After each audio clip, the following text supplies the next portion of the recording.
Mhm. Thank you, Lord. Thank you, Lord. Okay. Hindi po, bumabati po ako sa inyo ng isang mabiyaya, mapagpalang araw sa bawat sa atin. Araw po ng Sabado, October 25, 2025.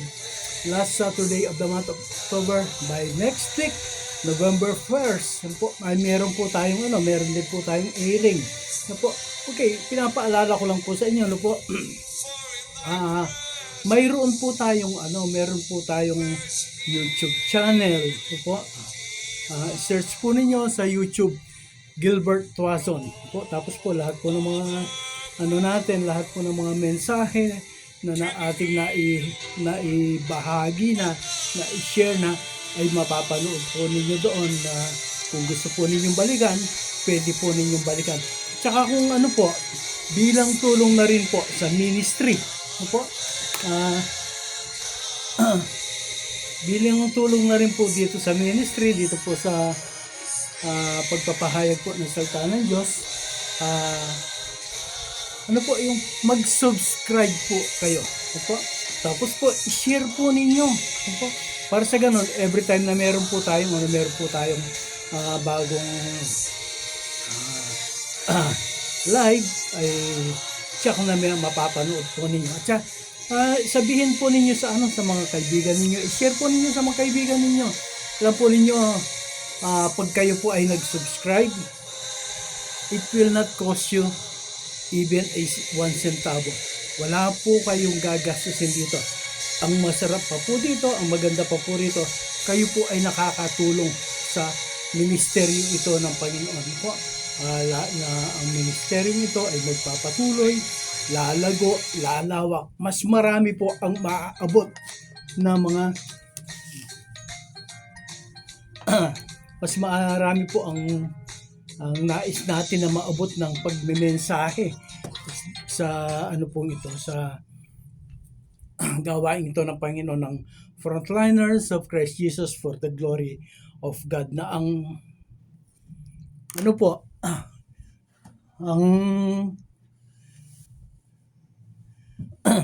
po ito, yung pong life verse po ng ministry natin ay Isaiah chapter 6 verses 8 and 9. Ang po nito ay natin. Then I heard the voice of the Lord saying, "Whom shall I send? Who will go for us?"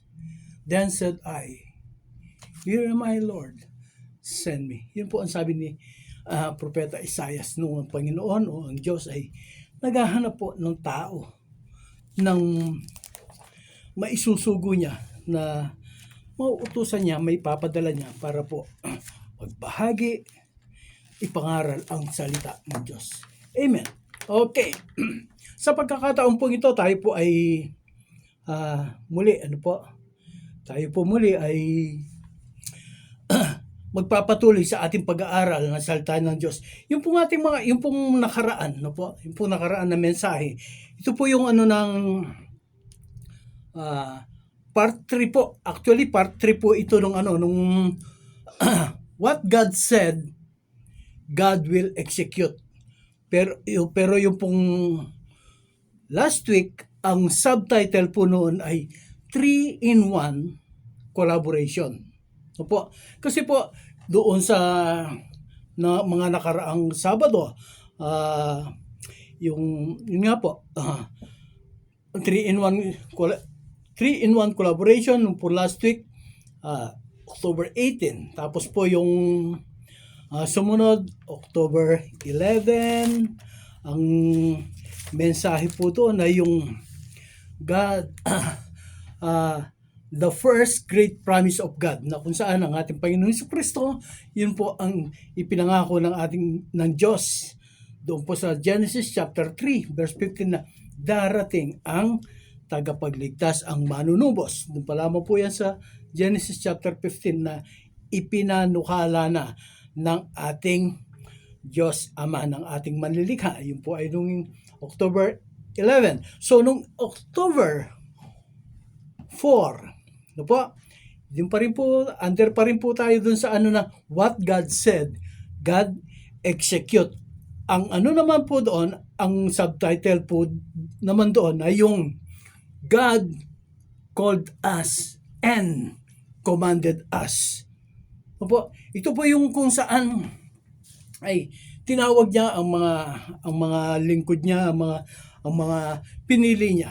Po, una po si Abraham tinawag niya at ito po ay God commanded him to offer his only son Isaac as a burnt offering. So yun po ay ginawa po ni Abraham, pero hindi po pinatuloy ng Diyos. Hindi po pinahintulot ng Diyos na itong si Isaac ay mamatay. Ito po. Tapos po, ang sumunod nun si Moses. God called Moses to lead his people Israel get out of bondage under the oppression of the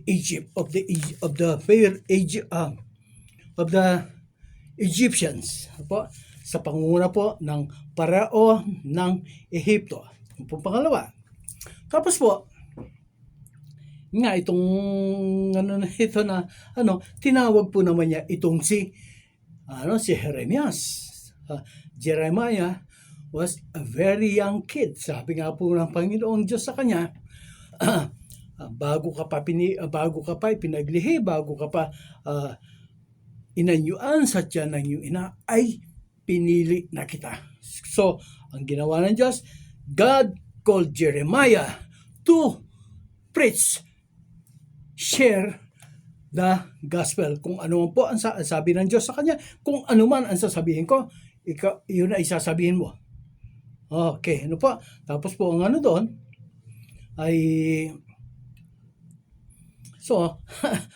sabi nga po ni Jeremias, bata pa po ako, hindi pa po ako ang sabi ng Diyos sa kanya, wag mo sabihin bata ka, susuguin kita. Ano po? Yun po yung yun po ang ng Diyos kay Jeremias. Ngayon po sa ating pong pag-aaral, pagpapatuloy sa pag-aaral ngayon ay yung nga po, nung nakaraan, October 18, po, what God said, God execute. Tapos po, yung kanyang subtitle ay 3-in-1, the collaboration. Sapagkat, okay, paano po 3-in-1 and the collaboration? Sapagkat, doon po sa Old Testament, po, doon po sa Old Testament, ang kumikilos po doon, ang pangunahing karakter doon, ay ang Diyos Ama. Si Yahweh, si Jehovah, si El Shaddai, si Jehovah, siya po ang nandoon eh. Siya po ang nagpasimula doon sa creation, siya. Sa ng mga tao, siya. So lahat po ay ang Diyos Ama ang siyang nandoon. Number 1. Pangalawa po, doon po sa New Testament. Ang naging main character doon ay ang ating Panginoong Hesukristo. So, pangalawa po yan, God the Father, then God the Son, that is Jesus Christ, and number 3 ay ang Holy Spirit. Kaya po, ang sinasabi, ko doon, 3-in-1, the collaboration. Mapapansin po natin sa ating pag-aaral, na yung pong mga gawa, trabaho, sinakatuparan ng Diyos Ama ay hindi po kapareho ng mga trabaho ginawa at sinakatuparan ng ating Panginoong Hesukristo. Ganon din naman sa ating pong pag-aaral itong nakaraan. Hindi po ginawa ng ating ng Holy Spirit ng Panginoong Hesukristo yung mga trabaho ng Holy Spirit. Jesus, okay. Ito na po yung kumbaga ito na po yung intro ng pag-aaral natin ngayon dito sa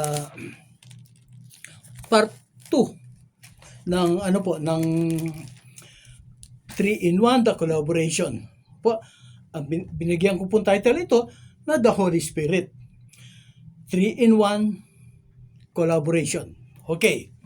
Kaya po sinabi ka po na dito po sa New Testament, ang main character doon ay ang ating Panginoong Jesucristo. Dito po nangyari yung sinabi ng Diyos doon sa Genesis na kung saan ay darating ang manunubos, ang tagapagligtas.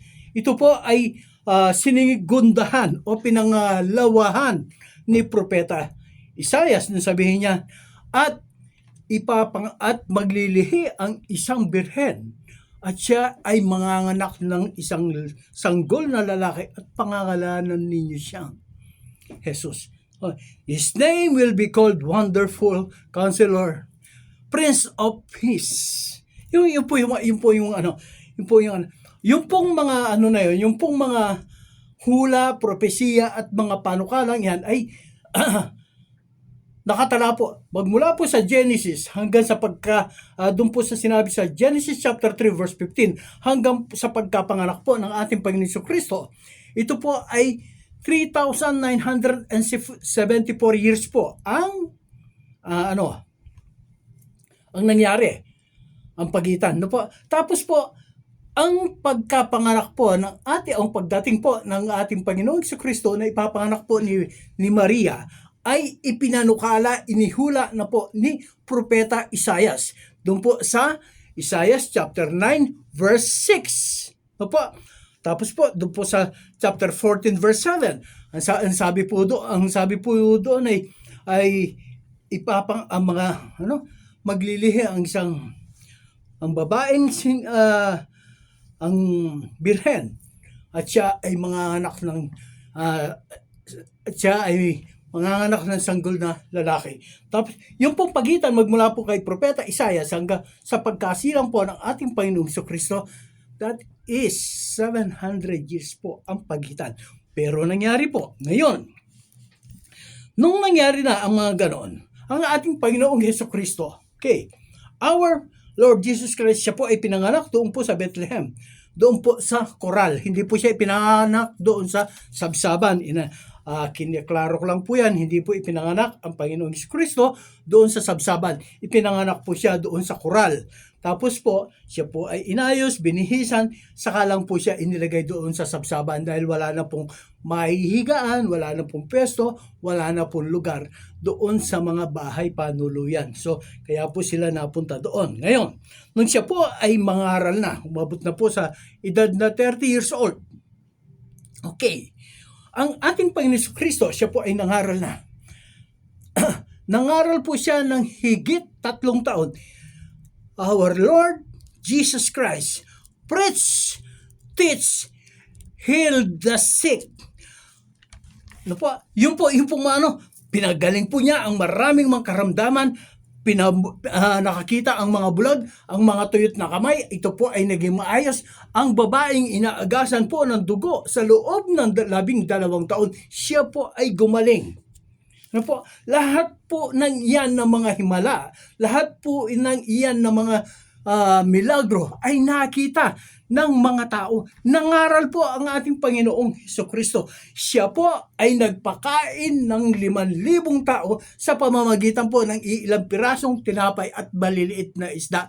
Ganon din po, nagpakain pa rin po siya ng 4,000 mga kalalakihan sa pamamagitan po ng ilang pirasong tinapay at maliliit na isda rin. Yan pong mga himala na yan. Can you imagine? Yung pong 7 tinapay, tapos ilang pirasong maliliit na isda. Nakakain po ang mahigit 4,000 katao, mga kalalakihan. Kung susumahin po yun, mga kalalakihan, siyempre po meron po mga asawa yung iba doon. At kung may asawa, malamang meron po mga anak. So hindi lamang po 4,000 ang mga nandoon na pinakain ng ating Panginoon Jesucristo doon sa 7 tinapay at saka 5 pirasong isda. Pero meron pa pong lumabis. Yan po ang mga himala na ginawa ng ating Panginoong Jesucristo. But, ang ating Panginoong Jesucristo, He came to teach, to preach, to heal the sick. To to seek the lost. Sabi nga po hinanap po niya yung mga taong naligaw ng landas. Sila po ay tumalikod sa Diyos. Ano po? Pero pansinin po natin, sa loob po ng 3 taon at kalahati na siya po ay nangangaral sa mga Hudyo, sa mga tao doon po sa Jerusalem, na kung susumahin po ang bilang po ng mga tao doon, between 150 up to 200,000 sa Judea at saka sa Jerusalem. But not even one of those people were convicted of sin. No one is convicted. Hindi po sila na nagkaroon ng pandama sa kanilang puso na kailangan ko magsisi. Kailangan ko kailangan kong tanggapin ang Kristo na ito. Wala pong nangyari doon. Pansinin po natin sa ating pong pag-aaral, pagbabasa ng salita ng Diyos. Lahat po na libro, magmula po, maski na lang po dun sa 4 na libro, Genesis, doon na lang po sa Matthew, Mark, Luke, and John, wala kang mababasa doon na kahit isa po ay nagsabi na tatanggapin ko ang Kristo na ito, kikilalanin ko ang Kristo, ito ay aking tagapagligtas. Not even one po. Maging ang kanyang mga lingkod, ang kanyang mga apostol, hindi po nila maintindihan ang sinasabi ng ating Panginoon Jesucristo nang sabihin niya, ako ay pupunta doon sa Golgotha at ako ay mamamatay doon. Hindi po nila maunawaan yun. Yun nga po iba, hindi po nila maunawaan yung sinabi ng Panginoon na, out of their belly will flow a river. Will flow a water, living water. Yung po, hindi po nila makakuha yun. Yung pong mga apostol, yung pong mga alagad ng ating Panginoon Jesucristo, even Nicodemus. Si Nicodemus po, siya po ay isang Pariseo. Kasama po siya sa Sanhedrin. Ibig po sabihin, siya po ay nandoon sa elite, sa pinakamagagaling, pinakamatalino pagdating po sa mga salita. Pagdating sa mga kasulatan. Pero hindi po niya maintindihan yung sinabi ng ating Panginoong Jesucristo na sabi, you must be born again. Ang sabi niya, ano? Ang sabi po niya, kailangan ba na ako ay muling ipanganak ng aking ama, ng aking ina? Hindi po nila maintindihan yun. Why? Because Jesus Christ came into this earth. Nagpunta po ang ating Panginoong Jesucristo dito po sa lupa to pay for the price of our sin. Jesus came into this earth to die on the cross. Jesus came into this earth to receive the punishment na dapat sana tayo po ang tatanggap. Ano po? Ang ating Panginoon sa Kristo. Hindi po niya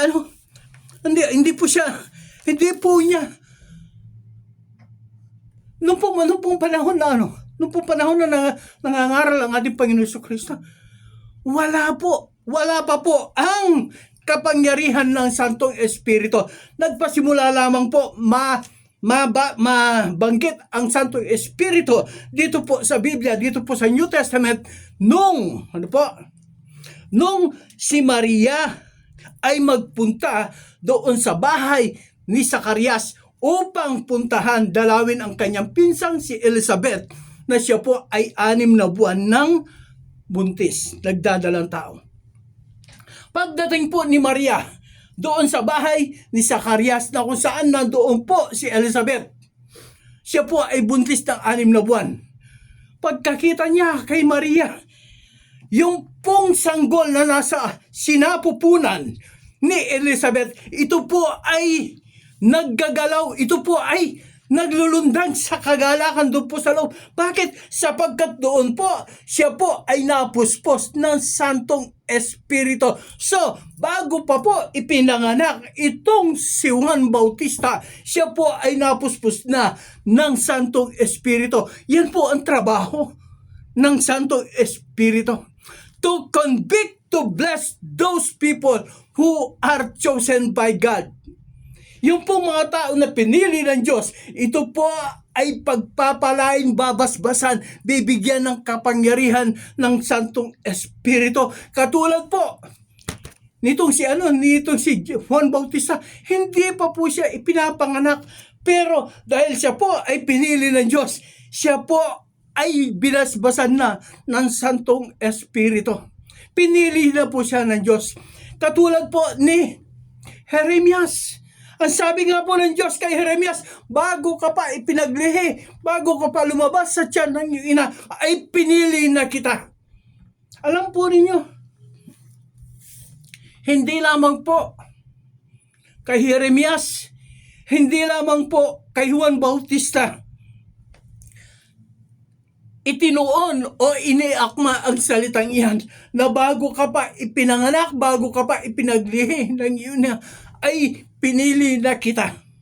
Alam po ninyo, kayo po na patuloy na nakikinig, kayo po na patuloy na nanonood, kayo po na patuloy na sumusubaybay sa gawain ito ng pangangaral, pagpapahayag ng salita ng Diyos through frontliners of Christ Jesus for the glory of God.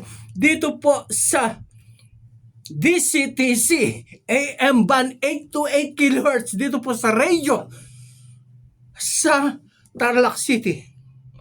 Hindi po ito isang aksidente na kayo po ay nanunood. Hindi po ito isang aksidente o nagkataon lang na kayo po ay sumusubaybay dito. No. It is appointed by God. Ano po?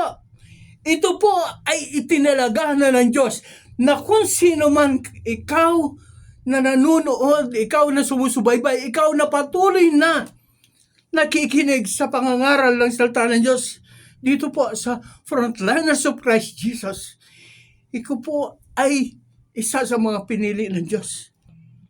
Even before you are formed in the belly of your mother, even before you are formed in the womb of your mother, I have chosen you. I have appointed you. Tayo pong lahat. Hindi lamang po ako, hindi lamang po yung mga pastor, hindi lamang po yung mga nakikita po natin ng mga servant na nandiyan kumikilos, gumagawa para po sa iglesia o para po sa gawain ng Panginoon. Lahat po na nagmamahal sa Diyos, lahat po na kumikilos, gumagawa para po sa ikauunlad, ikalalawak ng salita ng Diyos. Para sa ikatatawag pa na maraming maglilingkod kay kilala, tatanggap sa ating Panginoong Hesukristo bilang Panginoong tagapagligtas po ng kanilang buhay. Ito po ay gawa ng Santong Espiritu. Ano po? Ito po ay gawa ng Santong Espiritu. Bago pa na ipanganak, itong si Juan Bautista, siya ay binasbasan na ng Santong Espiritu. Okay? Praise God. Alam po niyo sa Old Testament, dito lang po, napakamapalad po natin na nandito po tayo sa New Testament. Wala po tayo doon sa Old Testament. Sa panahon po ng Genesis, Exodus, Numbers, Leviticus, Deuteronomy, Chronicles, at saka yung iba pang mga yung po panahon nila Moses, Abraham, David, Samson, Goliath. Salamat po tayo sapagkat nung panahon po na iyan, nung panahon po doon sa Old Testament, thousands of years ago, doon po sa panahon ng creation, ang Santong Espiritu po ay ipinagkakaloob lamang po doon sa mga ilang tao, doon sa mga chosen by God. Unang-una po doon sa mga pare. Una po sila, si Aaron at saka itong kanyang mga anak. Binanggit po doon ang Holy Spirit. Exodus chapter 29 verse 7 and 8. Ang sabi po ni prophet ng Diyos kay Samuel, pahiran mo ng langis si Aaron at ang kanyang mga anak. Alam po ba, ang pagpapahid po ng langis doon sa Old Testament, ito po ay tanda ng pag-consecrate o pagtatalaga doon sa taong pinili ng Diyos. Itinalaga siya upang maging hari, itinalaga siya para sa ganitong tungkulin o gawain at ang presensya po ng Santong Espiritu ay doon lamang sa taong iyon makikita. Ano po? Itong si Moses, siya po ay kinakasihan ng Santong Espiritu, but Israel, yung po mga tao sa Israel, hindi po nila nadarama ang Santong Espiritu. Yes, nakikita po nila ang kapangyarihan ng Santong Espiritu sa pamamagitan po ni Moses. Nakikita nila si Solomon. Doon po, nung siya po ay nung pong kanyang inatake ang mga Pilisteo. Ang Santong Espiritu, nung siya po ay nabulag at siya po ay hinuli, ano po, yung pong lakas niya upang tibagin ang templo ng mga Pilisteo ay yung po ay lakas na nanggaling sa Santong Espiritu. Sino taong magkakaroon, mayroong lakas na gano'n na kaya mong itulak ang poste ng isang templo? At yung pong lakas ni Samson ay galing po sa Santong Espiritu nung buhatin po niya ang city gate. Yung pong gate, ano po yung gate? Yung pong pintuan ng bayan. Gaano po kalaki, gaano po kalawak ang pintuan ng bayan. Makikita po natin sa mga bayan po ay yung mga boundary na welcome sa ganitong lugar. Welcome sa ganitong lugar. Yung po ganoon, mayroon po yung mga bakal. Doon, mayroon po mga bakal. Binuhat po yan ni Samson. Alam po ba ninyo kung gaano kalayo ang pagbuhat niya? Magmula po sa Hebron hanggang doon sa Jerusalem. Ito po ay kanyang pinasan. Yung pong gate na yon, that is more than 40 miles. 64 kilometers. Binuhat po niya yan. Kapangyarihan o lakas ng Santong Espiritu po ang nagbigay sa kanya. Salamat po sa Diyos. Salamat po sa Diyos. Si Isaias, nang siya po ay nagipagtunggali sa mga propeta ni Baal. Ang Santong Espiritu, siya po ang nagpababa ng apoy upang sunugin ang handog ni Isaias. Siya rin po yan. Doon po sa aklat po ng Genesis, ang Santong Espiritu po, siya po ang naging pillar of clouds upang protektahan sa init ang mga Israelita sa kanilang paglalakbay doon po sa ilang. The pillar of clouds is the Holy Spirit. Siya po ang nagpoprotekta doon sa mga Israelita upang sila po ay hindi mainitan sa kanilang paglalakbay doon sa ilang. At siya rin po yung pillar of fire. Siya po yung haligi ng apoy na nagbibigay tanglaw sa dadaanan po ng mga Israelita kung sila ay naglalakbay sa gabi. Para makita po nila ang kanilang dadaanan. That is the work of the Holy Spirit. Po, tulungan, gabayan, patnubayan ang mga pinili ng Diyos. That is the work of the Holy Spirit. Pagdating po dito po sa New Testament, ano po ang trabaho ng Holy Spirit dito po sa New Testament? Una po, sa ang ating Panginoon Kristo. Yung nga po sinabi ko na banggit ko kanina, Jesus Christ came to preach. Jesus Christ came to teach. Jesus Christ came to heal the sick. Jesus Christ came to die on the cross. Jesus Christ came to receive punishment because of our sin. Ang ating Panginoon Kristo, He came to pay the price of our sins. Siya po ang nagbayad sa ating mga kasalanan. Doon po sa pamamagitan po ng kanyang pagbububo ng kanyang dugo doon sa krus sa bundok po ng Kalbaryo. Ano po ang naging trabaho ng Santong Espiritu dito? Ano po naging bahagi? Ang sabi po ng ating Panginoong Kristo doon po sa John chapter 16 verse 7, it is more. Ano po? expedient or it is more advantageous o kaya higit na mahalaga, mapagpapakinabangan ninyo, makabubuti sa inyo ang ako ay aalis. Sapagkat kung hindi ako aalis, ang ibig sabihin ng ating Panginoon, kung hindi ako babalik sa Ama, hindi niya susuguin ang isa pang tagatulong ninyo. Sino po ang tagatulong na ito na sinasabi ng Diyos? Ang tagatulong na ito ay ang Santong Espiritu. Ang sabi nga po niya, ipapaalala niya ang lahat ng mga sinabi ko at lahat ng mga tinuro ko sa inyo. Ipapaalala niya kung ano ang kasalanan, kung ano ang matuwid. Ipapaalala niya kung paano kayo ay maliligtas. Ipapaalala niya ang lahat ng iyan. Ano po? Noon po ang ating Panginoong Jesucristo nandito po siya sa lupa. Nagpapagaling po siya ng mga may karamdaman. Ano po? Inahawakan ng mga, pinapatukan ng mga kamay ang mga may karamdaman. Ganun lang po. To heal the sick, but not to transfer or to reveal the Holy Spirit sa kanila. Hindi po niya inaano na ikaw ay tatanggapin mo ang Santong Espiritu.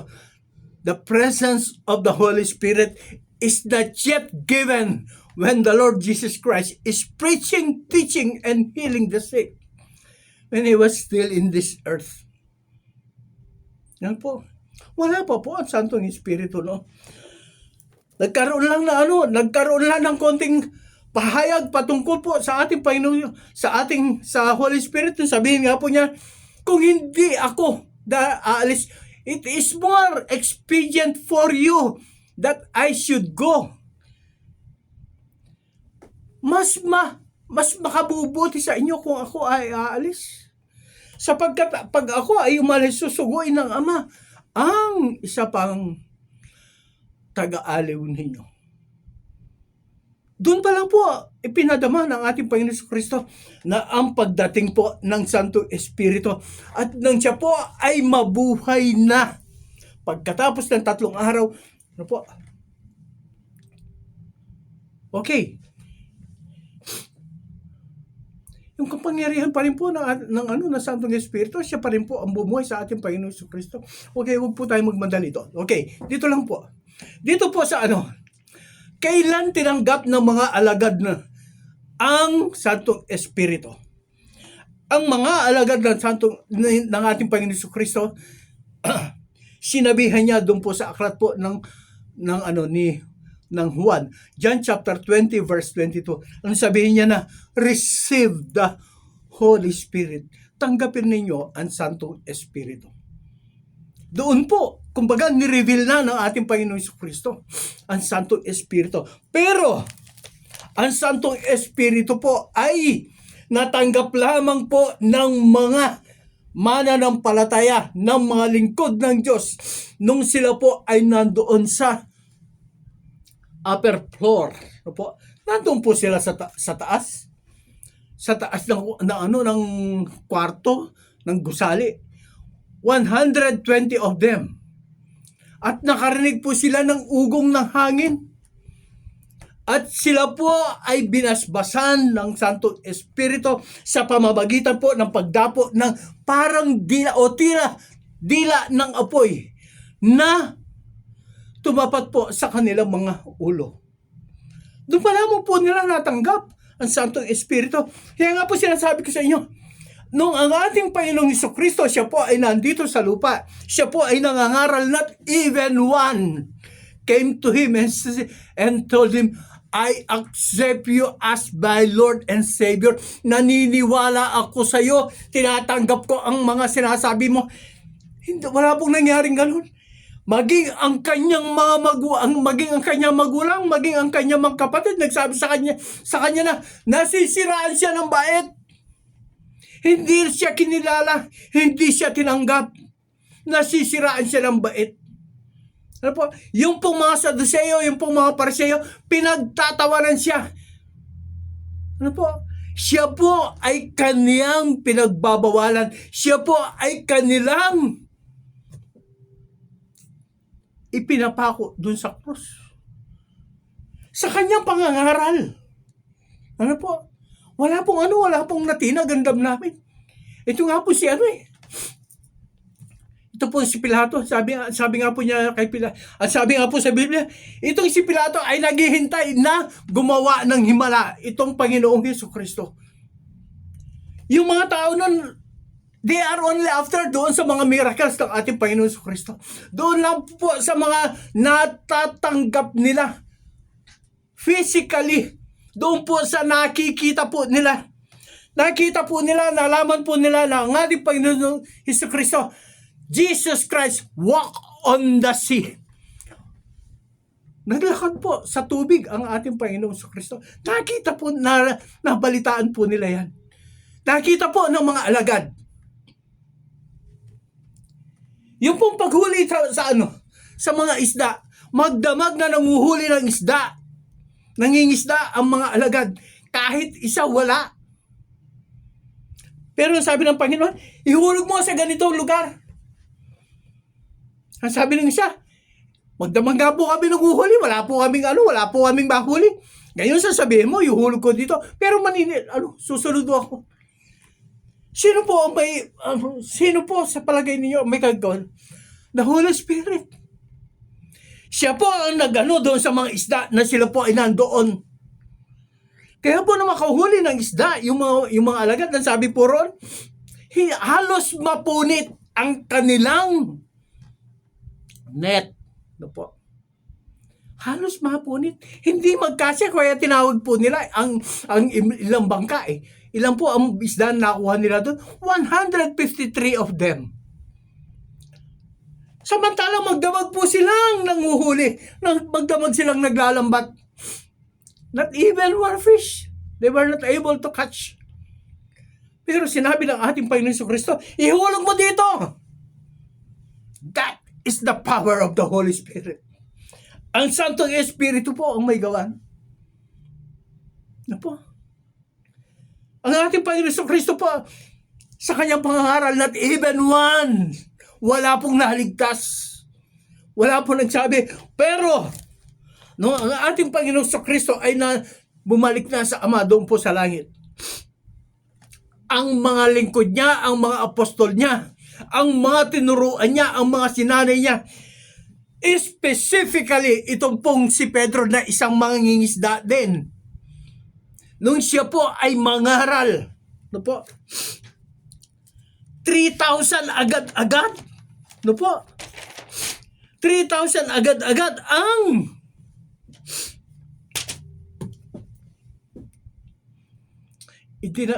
tumanggap sa ating basahin ko nga po dito. Aklat po ng mga gawa. Baka sabihin po ninyo, Acts chapter 2. Okay. Verse 41 na. Po, para po madaliin tayo. Acts chapter 2. Praise God. Meron basahin ko na po dun sa pasimula po dito sa 38. Po. Ang background po nito ay ang ating Panginoon Kristo nung po siya ay nandito nangangaral po that even one, wala po nagsabi na ako ay mananampalataya, ako ay maniniwala, ako ay magiging tagasunod ng Kristo na ito. Okay, dito po sa verse 38 ganito 37. Ayan. Nabagabag. Okay, verse 36 po. Bisa ko na po sa verse 36. Kaya't dapat malaman ng buong Israel na ito. Okay, dapat malaman ng buong mundo na itong si Jesus na ipinako ninyo sa krus. Okay, dapat malaman ng buong mundong ito, hindi lamang po ng Israel, na itong si Jesus na ipinako ninyo sa krus. Ang sabi po ni Pedro, siya ang ginawa ng Diyos na Panginoon at Kristo. Siya ang ginawa ng Diyos na Panginoon at Kristo. Verse 37, nabagabag ang kanilang kalooban nang marinig ito at tinanong nila si Pedro at ang mga apostol. Sino po ang nabagabag? Yung pong mga Israelita, yung pong mga nakarinig doon sa mga sinabi ni Pedro at ng mga alagad. Tinanong nila si Pedro at ang mga apostol, mga kapatid, ano ang gagawin namin? Yes. Sa panahon po ng ating Panginoon Kristo, not even one, wala pong ganyan. Ano po ang gagawin namin? Verse 38, sumagot si Pedro. Pagsisihan ninyo, taligdan ang inyong mga kasalanan at magpabautismo kayo sa pangalan ni Hesukristo upang kayo ay patawarin at ipagkaloob sa inyo ang Santong Espiritu. Pagsisihan ninyo ang inyong mga kasalanan. Talikdan ninyo ang inyong mga kamalian. Magpabautismo kayo sa pangalan ng Panginoong Hesukristo. At kayo magkakaroon ng kaligtasan at pagkakaloob sa inyo ang Santong Espiritu. Kaya po, alam po ninyo, kailan ito? Tayo po namang Kristiyano. Kailan po natin natanggap ang Santong Espiritu? Magmula po nang sabihin natin sa ating Panginoon, Diyos ko, Panginoon ko, Kristo Jesus, binubuksan ko po ang aking puso, magpasok ka, tinatanggap kita bilang aking Panginoon, tagapagligtas ng aking buhay. Okay, but I will make that clear. Ang tinanggap po natin ay ang ating Panginoong Jesucristo, pero hindi po siya ang pumasok sa puso natin. Sino po? Ang Santong Espiritu po ang siyang lumagay sa puso natin. Sapagkat ang Panginoong Jesucristo mas malaki po sa atin, hindi po siya magkakasya sa atin. Ang Santong Espiritu po, siya ang nandito sa puso, damdamin po natin. Siya po ang nasa Espiritu natin. Tayo po ay patuloy niyang pinapaalalahanan. Ano po? Patuloy po niyang pinapaalalahanan na ang Panginoong Jesucristo, yan ang siyang tagapagligtas mo. Yan po ang trabaho ng Santong Espiritu, to convict us. No? To convict us. Ang sabi po rito, sumagot si Pedro, pagsisihan ninyo. Okay. Pagsisihan ninyo at taligdan ang inyong mga kasalanan. Okay. Ganito po. Magmula po nang tinanggap po natin ang ating Panginoon sa Kristo, tagapagligtas at Panginoon na ating mga buhay. Ang Santong Espiritu po ay nandito na sa ating puso, sa ating damdamin. Magmula po noon, nagbago na ang takbo ng buhay natin. Dati, ang dali po natin makapag-isip sa ating mga imahinasyon lang, ang dali po natin magkasala. Pag meron ka lang makita na ganito, ay, sana ako rin. Yung pong salitang inggit, nandiyan, pero ngayon po, nawala na. Ano po? Yung pong masasakit, mga mabibigat na mga salita na inaano sa kapwa. Yung pong pagiging chismoso at pagiging chismosa, naalis na po sa atin yan. Yung pong pandaraya, yung pong panlalamang sa kapwa, nawala po yan. Unti-unti. Yung pong mga masasamang bisyo, yung pong mga sigarilyo, alak, sabong, sugal, ano po, nawala na po yan. Salamat sa Diyos. Kasi po, alam naman natin, wala naman talaga maidudulot na maganda ang ganyan. Ano po maidudulot na maganda na sigarilyo? Masisira ang baga mo dyan, magkakasakit ka, cancer ang dulo dyan. Ano naman maganda maidudulot ng sugal? Mauubos ang pera mo dyan. Yes, paminsan-minsan, meron ka. Pero ano yan? Pera mo din yun. Chismis, away, basag ulo, ang pupuntahan mo dyan. Kaibigan ko, wala pong maidudulot na maganda ang ganyan ba. Pandaraya. No? Kumita ka lang, lalamangan mo ang iyong kapwa. Di baling maperwisyo yung iba, basta ako kikita. Okay lang yun. Salamat. Yan po ang trabaho ng Santong Espiritu, to convict us. No po? Ang sabi nga po, kaya po ang sabi rito sa okay, tuloy po natin ang basa. Okay. 38. Sumagot si Pedro, pagsisihan ninyo, talikdan ang inyong mga kasalanan at magpabautismo kayo sa pangalan ni Hesukristo upang kayo ay patawarin. Bakit po sa pangalan po ng ating Panginoon Hesukristo?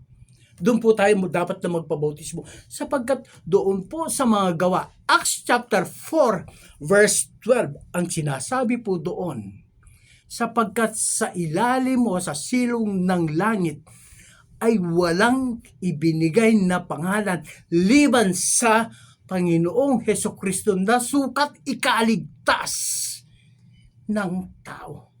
Only the name of Jesus Christ was given under heaven that will save us.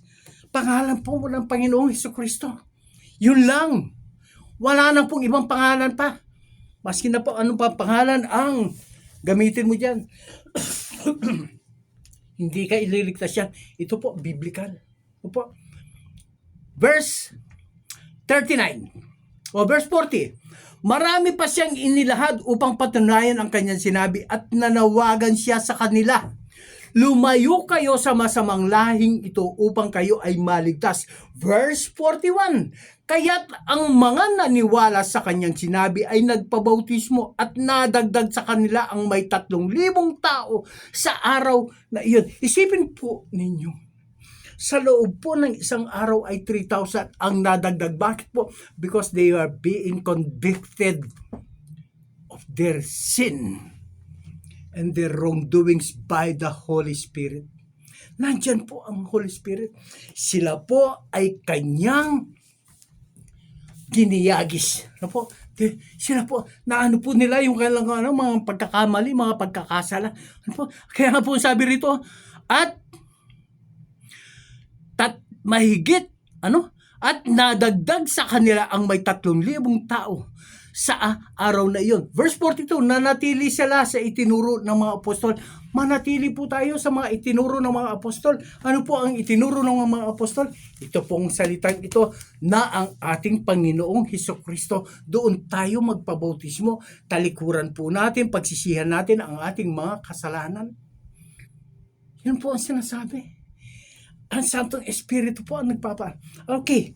Alam po niyo yung ito pong Santo, napakabuti po ng Santong Espiritu.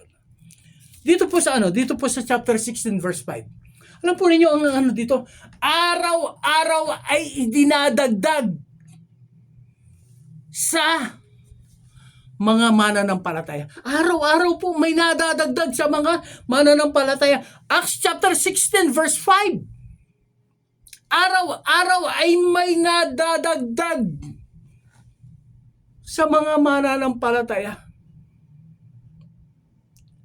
Umabot sila ng 5,000. Ang sabi po dito, umabot po sila ng 5,000. Dito po sa chapter, dito po sa chapter 16. Praise God. Doon po sa chapter 2, verse 44. Ang sabi po doon, umabot po sila ng 5,000. Sa ilang araw lamang po, sapagkat ang Santong Espiritu ay siyang patuloy na gumigiyagis, nagpapaalala, nagko-convict sa mga tao. Yan po ang trabaho ng Holy Spirit. Ang trabaho, hindi po trabaho ng ating Panginoon Hesukristo na siya po ang mag-convict. Opo, nung ang ating Panginoong Hesukristo ay bumalik na sa langit at ang Santong Espiritu ay kailangan na suguin dito sa lupa. Ano po? Hindi man po nakasulat yan sa Bible. Ganito po malamang na pinag-uusapan eh. Ama, sabi ng ating Panginoon Hesukristo, mayroon po akong pinangakuan doon sa lupa. Yung pong mga yung pong mga tinuruan ko, yung pong mga inalagaan ko, yung mga sinanay ko. Sinabi ko sa kanila na susuguin mo ang Santong Espiritu upang ipaalala sa kanila ang lahat ng mga sinabi ko. At ito ang kailangan magpunta doon. Hinihintay po nila. So, ang sabi ng Diyos, basta ka lang, maaaring ganun. O sige, puntahan mo. Ano ang sabi ng Santong Espiritu? O sige, Jesus, nangaral ka lahat ng mga pinangaralan mo na hindi ka kinilala, pupuntahan ko sila. Okay, the harvest is plentiful. I will go there and gather the harvest. Ang ating Panginoong Hesukristo, siya po ang nagtanim. Ang ating Panginoong Hesukristo, siya po ang nagtanim ng salita at ang mga tao tao, ang mga alagad, ang mga sinanay niya, sila po ang nagdilig, sila po ang nagpatuloy na paalala ang mga salita ng Panginoong Jesucristo. Pero ang Santong Espiritu, siya po ang bababa upang tipunin ang mga anihin. Yung pong anihin, yung pong mga taong mananampalataya, kapareho po dito sa Acts chapter 2. Opo, na yung mga nadagdag na 3,000, nadagdag na 5,000, at yung mga araw-araw pa na idagdag mga nananampalataya. Ang Santong Espiritu po, okay, ganito. Dito po sa dito po sa aklat po ng mga gawa. Ito pong si Pedro at itong si Silas. Peter and Silas were arrested. Sila po ay hinuli dahil po sa patuloy nilang pangangaral ng salita ng Diyos. Patuloy nilang pinapangaral ang Panginoong Jesucristo. Patuloy nilang ipinapangaral ang salita ng kaligtasan. Nagalit sa kanila ang mga Pariseo, ang mga Saduceo at ang taong bayan na hindi kumikilala sa ating Panginoong Jesucristo. So ang ginawa po nila ay ikinulong nila itong si Peter at si Silas. Nung si Pedro at si Silas ay nandoon sa kulungan, ano po ang ginawa nila? Hindi po sila nagmensahe doon, hindi po sila nangaral, hindi po sila nagturo patungkol sa ating Panginoong Jesucristo. Ano po ang ginawa nila? Sila po ay umawit. Sila po ay umawit ng umawit. They sang and sang. At ano po nangyari? Sila ang, thank you Lord. Thank you Lord God. Yung pong patibayan ng kulungan, ito po ay nayanig. Ito po ay nasira. Yung mga pintuan ay nabuksan. Takot na takot itong jailer o yung bantay. Sinabi niya, magpapakamatay na siya. Ang sabi ni Pedro, huwag ka magpakamatay, na dito kami. Ano po sabi nung jailer? Ano ang gagawin ko para ako ay maligtas? Hindi po nangaral itong si Pedro at saka itong si Silas. Sila po ay umawit lang. Umawit lang ng papuri at pagsambang awitin doon sa kulungan. Hindi nila sinabi doon sa jailer, doon sa ay, halika rito, ituturo ko sa iyo, sasabihin ko sa iyo ang patungkol sa ating Panginoon Jesucristo. Ituturo ko sa iyo kung paano ka maligtas. No! God do not want your preaching. God do not want our preaching. Ang gusto ng Diyos ay tanggapin ang Santong Espiritu. Acknowledge the Holy Spirit. Hindi sila nangaral, hindi sila nagsalita patungkol sa ating Panginoon Jesucristo. And yet, itong jailer na ito, siya po ay nagsabi na, ano ang gagawin ko upang ako ay maligtas? He was convicted by the Holy Spirit. Sa atin po na mga Kristiyano, sa atin po na mga mananampalataya. Yung po mga ginagawa natin na hindi po yan ang ating Panginoon Jesucristo. Yan po ang trabaho ng Santong Espiritu. That is the work of the Holy Spirit. Tayo po ay kumikilos sa pamamagitan po ng gabay patnubay at pagngangalaga po ng Santong Espiritu. Kaibigan ko,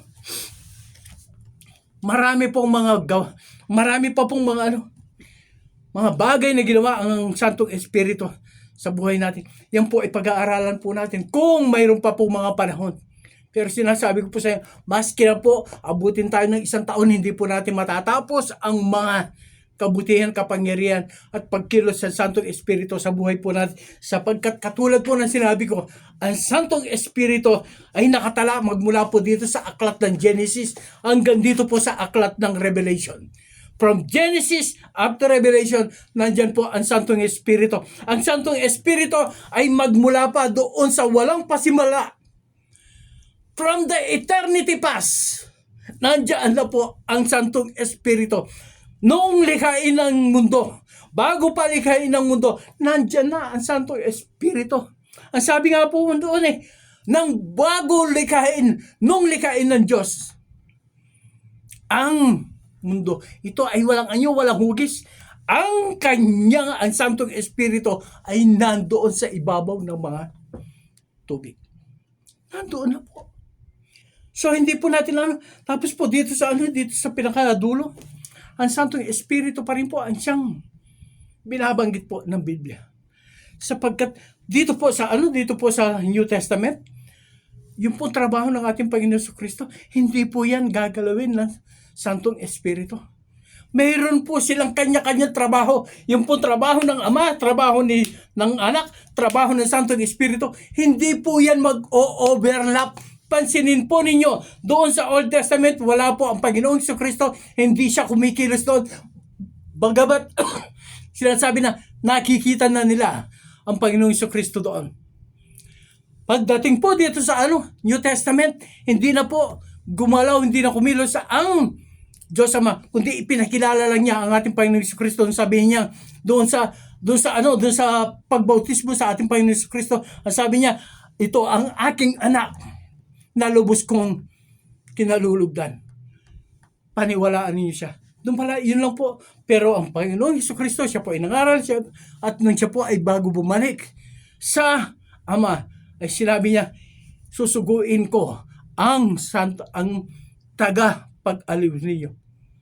At sinabi po niya sa kanyang mga alagad, tanggapin ninyo ang Santong Espiritu. Kaibigan ko mga kapatid, ang Santong Espiritu po ang kailangan po natin.